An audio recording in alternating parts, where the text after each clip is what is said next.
Hey, what's good, everyone? Hit my mic here. Welcome back to the channel. So I have some thoughts to share. Just got done at the barbershop.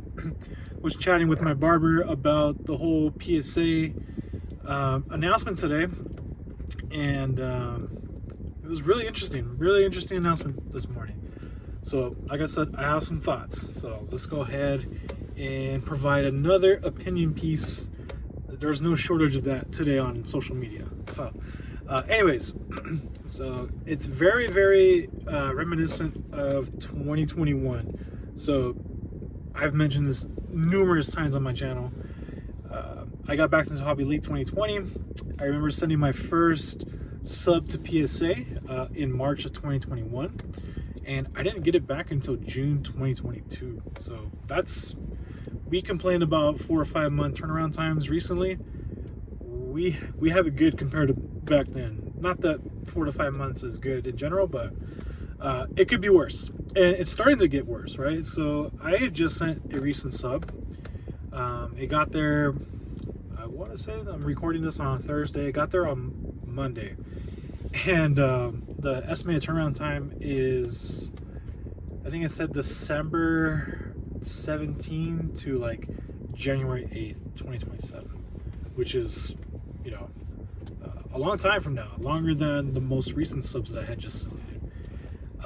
So PSA is backed up to the point where they have to do a temporary pause. So in case you don't know what I'm talking about, on June 2nd, they are putting a temporary pause, essentially the shutdown of the lower tiers. So that includes like the value, bulk, and like some of the other ones. I think the higher end ones they're leaving alone for now, very similar to back then. So they are currently, as part of their press release, they're about 10 million cards behind in their backlog. And so, like, to put like some accountability between them and us, they are showcasing it on their website, which I thought was really interesting. So what's going to happen? I'm not sure if PSA slabs are all going to just spike up. I don't think that happened the last time. But one takeaway I have from this, I don't see this really mentioned, is I really believe that raw cards that are gem mint worthy are going to be more readily available as we move forward. And the reason why I say that is vendors or flippers or whoever, they're not going to have the patience to wait 6 or 7 months to get their potential PSA 10s back. And so they're going to want to try to flip it. So while it may not be cheap, I do think that there's going to be more gem mint worthy cards available, like at card shows, Facebook Marketplace, wherever you meet up in person, even online, even on eBay, you might see more. Because if you're trying to find like English gem mint worthy cards right now, it's tough. It's like looking through a junkyard. It's gonna be hard to find like what you're looking for. There's always something, right? Another thing too is that it might give some of the smaller companies an opportunity to try to catch up. I don't think anyone will ever catch up to PSA, in my opinion, but I do like CGC. I'm still waiting for my sub. I sent mine in. It got there April 24th, and so I don't think I'm gonna get mine back till like the end of August, early September. So I expect CGC to get flooded, and I believe Tag, if I'm not mistaken, Tag is also backed up a little bit. I won't comment on if that's accurate or not. Feel free to let me know in the comments. And then Beckett SUC, they're still part of that collectors, group. I'm not sure about their turnaround times. I don't know if they're affected yet, but right now PSA is. And be ready, guys, to send some cards this weekend. So one thing you should know is that if you're waiting for cards in the mail, like right now, I have a few cards that are coming in soon from Japan. Got some Mega Dream singles that I plan on grading. What I'm going to do is I'm going to go ahead and create the submission. I don't think I'm going to get it back by Monday. Create the submission with the card and all that, and create the submission and make it final. so that way it's in their system, and they still give you about a month or so to get those cards into the facility. So if you're worried about cards in transit, don't worry. You're gonna have to do you're basically gonna have to create the sub while you're waiting. But the caveat is you end up getting the card back in person, and you take a look at it, you may miss the dent or there's a scratch. You're either gonna have to send it, or you're gonna have to cancel the sub, and you might lose out on that submission.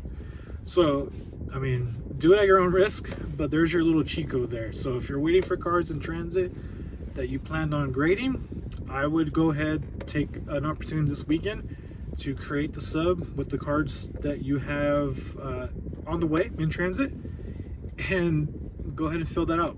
Create the sub, lock it in, because they still are gonna accept your cards.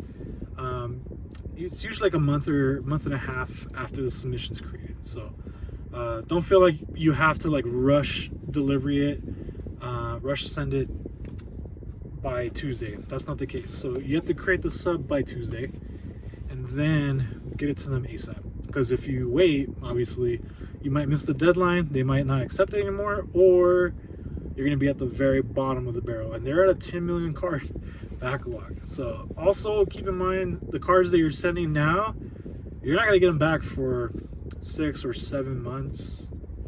I'm going to go out on a limb and say you might not get them back like in 8 or 9 months. We'll see. So another part of their press release today was that they had spent initially $200 million into the infrastructure, try to, you know, expand so where they can, you know, handle this demand. Because clearly, even after the 2021 lesson that they supposedly learned, they weren't ready for it.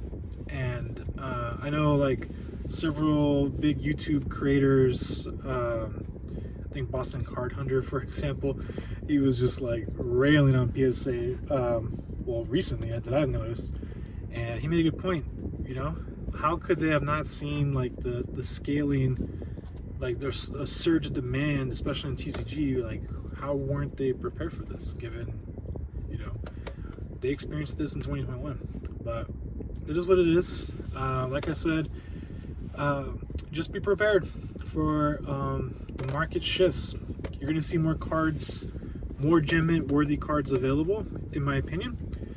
PSA slabs, I don't think they're going to be priced up because of it. I think it's just the nature of the market right now. Everything's crazy. Cards that are in PSA slabs are just going to be expensive as it is. Not sure we'll see a huge change in that. Oh, one other thing. The mystery slab, you know, those repacks, like the one PSA partners with other vendors,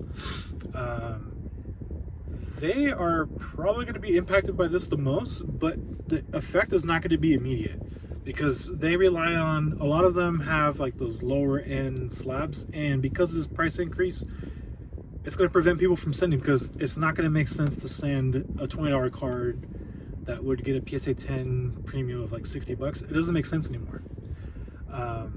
So with that said though, there's plenty of those lower end slabs available right now, and there's plenty that are in that backlog. They're going to be like sent back into the ecosystem in the next year or so. I don't think we see any effect on those mystery slab packs until like later 2027, in my opinion. I could be wrong. But anyways, guys, just be prepared as always. Always be ready to pivot. And with that said, thanks for watching the video. If you like this content, please like and subscribe. And I'll catch you guys on the next one. Peace.